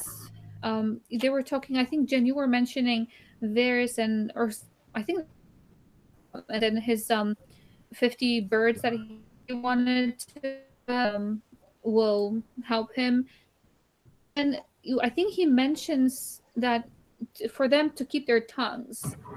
And that was weird because he, first of all, like he is against magic and all that stuff, but he's called a wizard or a sorcerer. And then he is angry at that wizard or sorcerer who basically cut him as a child. And now he is fine, or maybe he's not completely fine. I wasn't sure because his other birds technically didn't have tongues, so they must have been hurt at some point. It's not like they're taking orphans or children who are, after an accident. They actually do it to them. So that felt weird to me, that a man who knows how horrible it is to be not whole does that to children too, where he's at least kind of okay with it. He's not making a big fuss about it. Oh, don't do it. No, he's totally okay with it. He was brutalized as a child, and now apparently he's using children. That's a very good point. He's using children and mutilating children. Exactly. And he's seen as a wizard himself. And so to have someone do that to him, a wizard do that to him, and then him do it to someone else, it really shows the kind of person he is. Yeah. And, I mean, you made an excellent point, LMR. I mean, it really shows what a terrible man this really is. There was a whole lot in that conversation. There was a lot in that conversation. And then there is something more about Arya I wanted to add.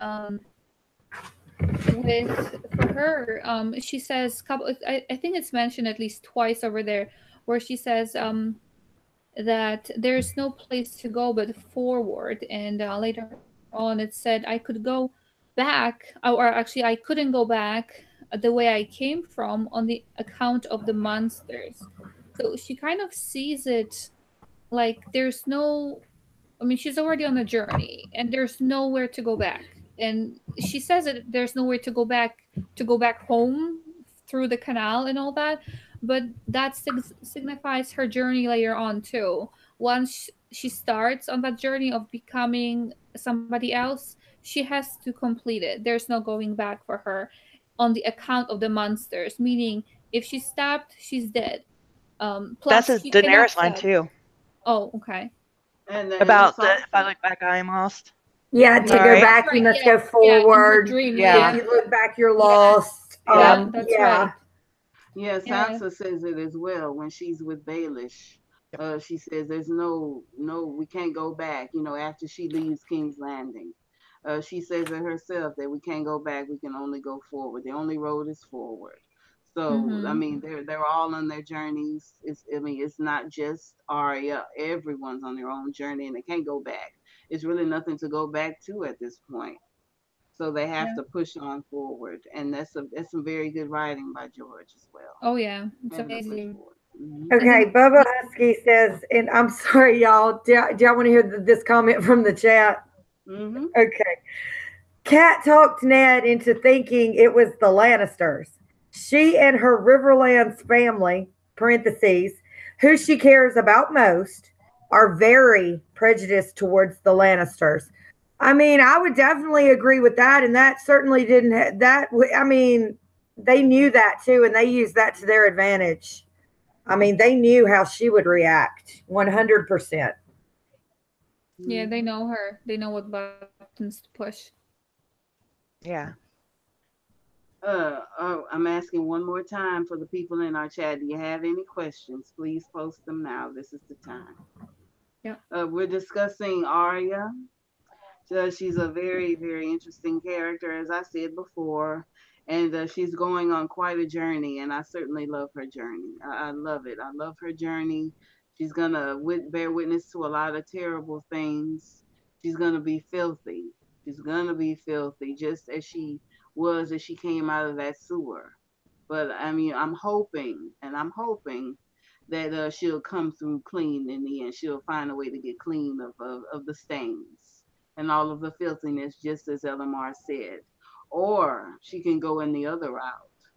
And this is also a theory of mine, that while she's in the house of black and white, she'll finally wake up and see what she's done and how much she suffered. And she may want to take her own life. She may want to take her own life by the end of this. So, I mean, that's definitely a theory of mine, that she may I hope that she does make it out, but I'm not going to close my mind to the option that she may just want to kill herself by the end of it. Because she's stooped so low already. And there are a couple clues in this one here too, Mischa. I have a couple notes about it here. It said, I think twice it said, when she was at that well, that dark well, it said, the well ended abruptly.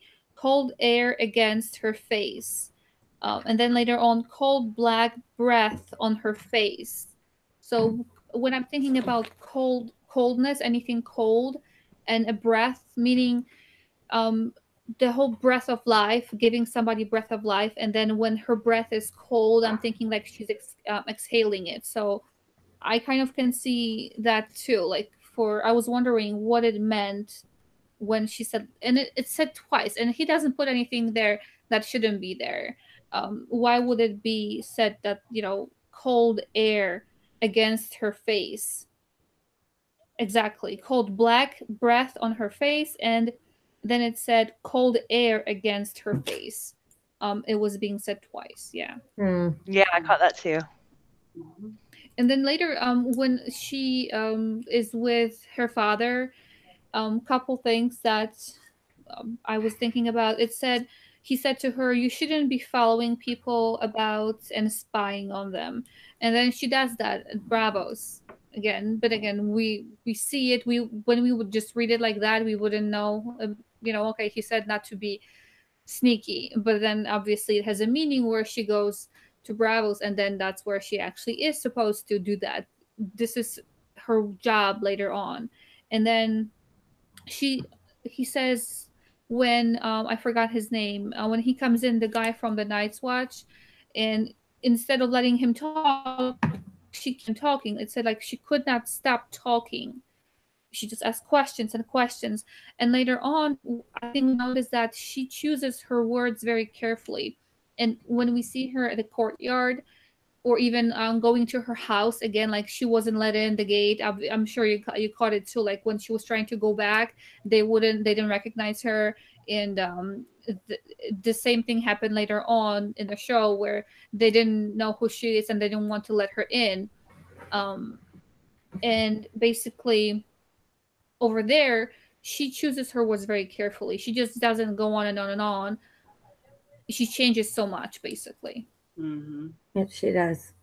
When she's doing the best she can, I mean, I can't really fault her for some of the mistakes that she's made and the decisions, because she's just a girl. She's a child trying to make adult decisions.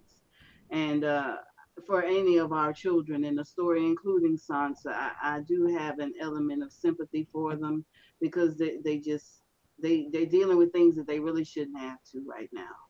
They shouldn't have to deal with this at all, but it's being heaped onto them, and there's nothing that they can do about it. I'm sorry. I think that's a big point of the whole story, like in general, that it builds upon, is that the children are thrown into war, especially how George kind of goes out. He's very anti-war and all, but I think that's probably a big theme of it all, is that the children are thrown into it and what it does to the children. And I think so too. And then that line when they're like, well, you'll be fighting this war and your children's war and all these wars to come. Right. It's like, just a vicious circle, keeps going around. Exactly. And somebody has to really, it seems like it takes more for somebody to want to stop one than to start one. Right. I have one more last thing to add about, that's actually the last, I think, sentences of the of that chapter, it said, what if a wizard was sent to kill him? Meaning Arya was talking about Ned. And then he says, the guy escorting her says, wizards die the same as other men once you cut their heads off. So that, again, two things for that. I wonder if Varys had something like, maybe not exactly to do with it, but kind of let somebody give somebody an idea to get rid of Ned, maybe. And then the other thing about where it said that wizards die the same as other men do once you cut their heads off, and that last thing, cut their heads off, got me thinking about how he was basically cut. I mean, he's not who he is right now currently, after being mutilated. Cut the heads off, as in the head between the legs. Exactly. Exactly. So he I wonder who he is in general. Like, as we, I think, mentioned it before in one of our previous discussions, that he must be somebody. And he's not just any child. I mean, they could get any orphan and get him, but the flames wouldn't talk to whoever they're talking to. So he must be somebody. And to walk differently, like as if he's floating and changing his appearance and all that. But now, after he has been basically mutilated and things have been cut, he may die. He is vulnerable. He is not the same as before, as obviously everybody would know that, but in different ways too. Mm-hmm. And thinking about Dany, like but later on in the show, how she said, if you betray me, I'm going to burn you alive or something like that. So yeah, I'm thinking he's going to die. Well, yeah. I mean, I don't think he's going to for sure, I think, but just who's going to get him? That's the question. Who's going to get him? Exactly. These people are going. I really do kind of lean towards that he does have some kind of king's blood in him. I really do. I think that's why the mutilation was important. And that's why, not only that, but then a lot of people, after they have been made, been cut or whatever, they don't grow a lot of body. They don't have the same hormones anymore. Exactly. I mean, and so not only does he shave his, probably any hair he gets, unless he just likes the shave head look, unless it was just, because he also comes across to me as somebody who's fairly stylish, Well, it says that he has a stubble of a dark beard in this one, in this disguise at least. Let me put it that way. He changes himself. Too much. Yeah, too much. But yeah, definitely, there's a reason, because it also says that whoever the sorcerer was who did whatever to him, it says that he talked Varys's master, employer, whatever, into selling him for a fat purse. I mean, it even says that. So yeah, it makes you think at the very least, this child was some kind of little prodigy mummer or something, I mean, there was, and he thought, and even I think his master, who I think was tempted by money, that's another reason he has such disdain for the Lannisters, though, naturally, because they do think they can buy anything. And that's basically what happened to him. Mm-hmm. So therefore, I think there's a reason that happened to him. I don't just think it was because, like, what his master thought, that he was just going to probably be abused in some kind of not okay way, but that nothing like that would happen. And, money got the better of him, and Varys, he does have, it's hard. I never know what he really wants, because like I said, he's pitted these people against each other and kind of just seeing who can sink or swim. So it doesn't seem like he favors really any one over the other. He's put them all in situations where they would have to either garner some kind of intelligence and to know-how themselves, or probably not make it, like Viserys, be adaptable. And then it's like he's just standing back watching. But then you would think that he does have a certain thing about him that is his own, but I don't know what it is. Oh, baby, I think I figured it out. I think misery loves company. You think so? Yeah, I think I mean, company. because I mean, he don't care about any of these people. Not I don't see any. I mean, I don't think he really cares about wealth. I don't think, and that's why I'm saying it's so hard to know what he wants because there's not really. Well, I'm not really sure what he does care about. I think Marie just said it over there. He wants to be the power behind the throne. I mean, I can't. I mean, it's certainly possible, but with Varys. Well, if you think about it, in the books, with them controlling Aegon, Phaegon, whatever you want to call him, Young Griff. Let's call him Young Griff. How about that? Exactly, Bubba Husky. He's heavy like that because he doesn't have, the proper get up and go juice anymore because his testosterone is gone. So he's, I don't want to, we know that he's very well bathed and stuff. Where we get, because we get smells in this book. He's always perfumed and smells sweet. Obviously, a person who cares about grooming. And let's just stay in this world. That's very specific, to just certain characters. That at least shows that you're in a location where you can get fresh water every day, so it's a giveaway. And yeah, eat instead of fornicate. Right. And it's just a giveaway of what kind of things he does. I mean, I don't think he really wants to be a peasant or anything like that. But Marie said it. Yeah, I think maybe he wants to be number 2. But yeah, like power, but behind. But maybe even more. I think maybe he wants somebody in the position of king or queen that he thinks that he can control or thinks they would kind of be maybe like Robert Baratheon, but he would have the power. Exactly. That's where Young Griff, that's where they've been grooming him for. Whether he is or not rightfully an heir, that's what the whole point of him is, I think. Right. And with Varys, I mean, he's going to be technically with Dany, or he is with Dany. It's his third. Well, not king because Dany's a queen. So first he had Aerys, and then he had Robert, and then Dany, and who knows who's after her? Unless he, hopefully he won't live that long to mess with. You're forgetting about Joffrey and Tommen and all them too. Oh no, but meaning like the House Baratheon. That's what I meant. Oh yeah. Targaryens, and then lived through the Baratheons or / Lannisters, I guess. Yeah, and then Targaryens now. And then the knowledge that he has, because he said, I'm not sure who said it, Varys or the other one. It said the wolves and lions will be at each other's throats. So we know that later on, Cat's throat will be cut, and then Ned's neck will be chopped, and then Joffrey, he's gonna choke to death. So it's gonna be fighting. I wonder, does anybody else? I mean, Ned seems to be kind of oblivious a little bit at that point still to everything. He's trying so hard, but poor guy, he's struggling, even though Arya almost, spits it out like straight at him, like, dude, she says everything. She just mixes a couple things up. But I was just thinking, like, how much into that book are you? And Arya said so many things that made sense, and he completely disregards her, like she's making no sense.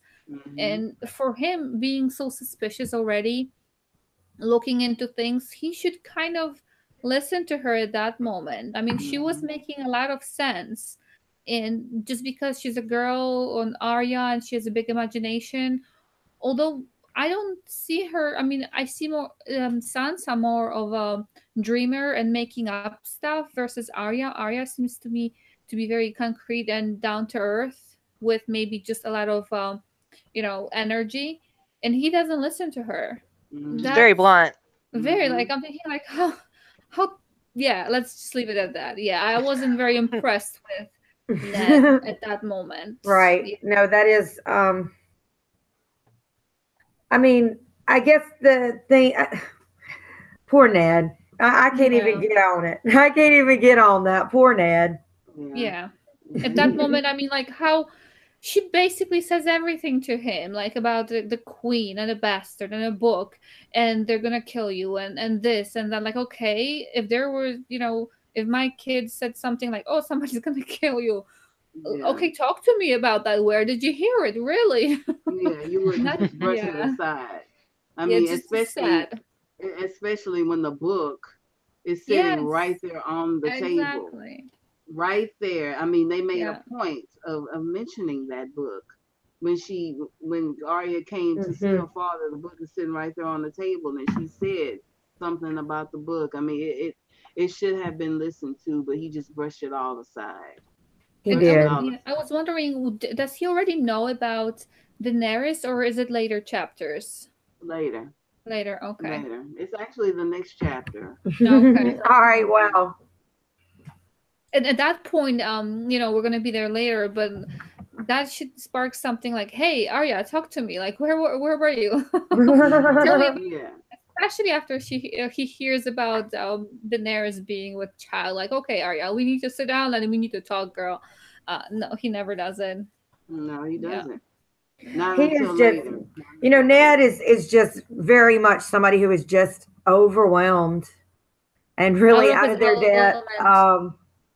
For him to be there, but even to be, him and Catelyn maybe could have done a better job together. For him to be there and not have his, he is overwhelmed and certainly underwhelming at, he's having a hard time even running his household with the girls fighting and running off and basically, and then the other chaos on the outside is just about to swoop in and just, it's just a terrible thing. And we as readers have to see it coming, really. We really do get to see that something is terribly, terribly wrong. Does anybody have anything else? I know it's kind of getting late. I know we like to keep it at 2 minutes. It's actually, not 2 minutes. 2 hours. 2 hours. That would be something. Do the whole chapter in 2 minutes. Go. Oh, that's impossible. That's an impossible feat for this one. But I really don't have anything else. I certainly don't. I just very much enjoyed the chapter, and I just want to apologize for running a little bit long. But no, that's okay. It's a very long chapter. Yeah, and when it comes to my reviews, I like to go all out. But who knows? I know. Yeah, a lot of good info. And I love the way you do it. I do. Like, that's why I was like, I'm just sorry. I thought you came to a stopping point. That was just my bad. I won't do that next time. I'll just let you say, okay. And that's all I had with that. I don't know. I'm not thinking clearly. I've never actually had to work on a day when we've streamed, but I told her just as long as I could get off about 5:30 or so that I would do it. And somebody quit last week. Okay. Some stuff like that. So I actually did. I had to work 12:30 to 5:30 today. I'm glad you're back at work. I'm certainly glad you're back at work, and thank you. You need to keep your hands busy. I think. Yeah, I know. It does feel good. I actually like checking items. I really like blowing up the balloons, but I don't. The manager always gets to blow the balloons up. Anyway, I got to blow some up today. Well, yes, I enjoy blowing a balloon up. It's the little things. Oh, okay. Well, I guess seeing as we are at 2 hours, I'm going to make the suggestion that we go ahead and end it for tonight. And next week, we're going to be discussing Eddard, I believe. I think Eddard is the next chapter. You're right. Talking to Robert. Does anyone want to volunteer to do the overview for next week? Anybody want to do the overview? Rhee, have you ever done one? Have you done one? No, I haven't ever done one. I'll probably do it about like her because, I'm sorry, Mischa. Yeah. No, that's fine. Well, we'll be here to help you. It's nothing. Just that's fine. Just do it however you do it. Everybody kind of does it just a little bit different, right? But nobody is better. It's just different. You know? No, so she did it good. Like I thought that I got so into I thought it she really good too. She went through it really good too. I was like, wow, yeah, no. I thought it was very. We're all different. Just do the best you can. Yeah, just do the best you can, Rhee, and we'll help you through it. It's nothing to be ashamed of. We all have our own opinions. Just keep your head up and express your opinion as best you can, and we'll handle it with you. So. All right. Good deal. Right, like if you get stuck somewhere, somebody else will kind of just nudge you. Yeah, right. That's me. That's what you got to watch for, because I'll be like, Everybody okay. does that though. I forget what I'm going to say. I started the live stream without having us introduce ourselves. I mean, I noticed after it started, but I'm sorry about that. I'll do it in mid-sentence, so don't feel bad. I'll be like, what was I saying? They're like, you were in the middle of a sentence. There we go. Okay, well, that's everything, I guess. And we put some links in tonight. Were you able to put the link to get Justin's shirt? No, but I will add them in the comments. Okay, put a link to get Justin's shirt. Definitely. He's got some really cool ones on there too. Probably some of the coolest ones. Series. Yes, he does. Take a look at Mischa's series, Sansa and the Danger of Winds, which is a nice breakdown of the sample chapters in Winds. I love it. That's how we first started talking, was on the comment section after some of these videos. Also on Sunday at, to be announced, either 6 or 7 this Sunday, me, LMR, and Rhee are doing a special stream with, and possibly Fura Hexa. Mischa, if you want to join us, you can. This is one of the special streams I told you that I've been doing on Sunday. Mm-hmm. I did we did the Fura Hexa video on Sansa. Next week, starting this week, we're going to look at 3 of Marie Hill's videos. I'm going to put up a link and also have the link to these videos in the description. They're kind of on what do the Children of the Forest want? What does Bloodraven want? What's up with Melisandre? And the possible end of Westeros altogether, the doom of Westeros. That's what we're going to be talking about. It's 3 different videos, so that's why, but we're gauging by how the discussion went with the other one we did, because that video was about as long as these 3 combined. Maybe not quite as long, but that's a long video. All right. And I'm Jen, Lady Wolverton. Thanks so much, everybody. And see you next Thursday. Mischa. Yes, this is Mischa. Check me out on my YouTube channel under Mischa Houston. Check me out on Facebook under Mischa Houston. Check me out on Instagram under Mischa_Houston. Thank you all so much, and I'll be back next week. Okay, awesome. LMR. Hi everybody. Thank you again, Jen, for having me. It was a blast. You can find me on my either Living My Rhapsody channel or my living reviews. On the first one, I do the writing journey. And then on the second one, I do the basically reviews of different things. And then, of course, I'm on Facebook, Instagram, and on Twitter. Again, thanks so much for having me, Jen. Oh, you're welcome. Rhee? And I'm Rhee Venjenz, and thank you again for having me. I'm on pretty much any social media I'm here all the time. I'm on Aminos. I'm pretty much anywhere. Facebook, you find it, you will find me. If you see any kind of vengeance in there, that's me. So check me out sometimes. You guys, I'm on Amino too. I really like Amino. I really enjoy going on Amino and just kind of, if I don't have anything else to read, I like to go on Amino and look at some of the stuff, or when my Kindle's charged up, and do the little check-ins. And sometimes I post our videos over there on Amino as well. So I like to play with the little quizzes and stuff too. Yeah, that's a lot of time passer. Of course, Justin Thomas was in here earlier. He has a great channel, and Brian and Aggie are making a channel, AB's Corner, and then they were in here earlier. And just everybody that we know, thank you so much. And see you next Thursday for, I think it's at Art 7. Mm-hmm. Is it? Okay. At Art 7 then, y'all. All right, next Thursday. See you then. Have a good week, everyone. Bye. Bye.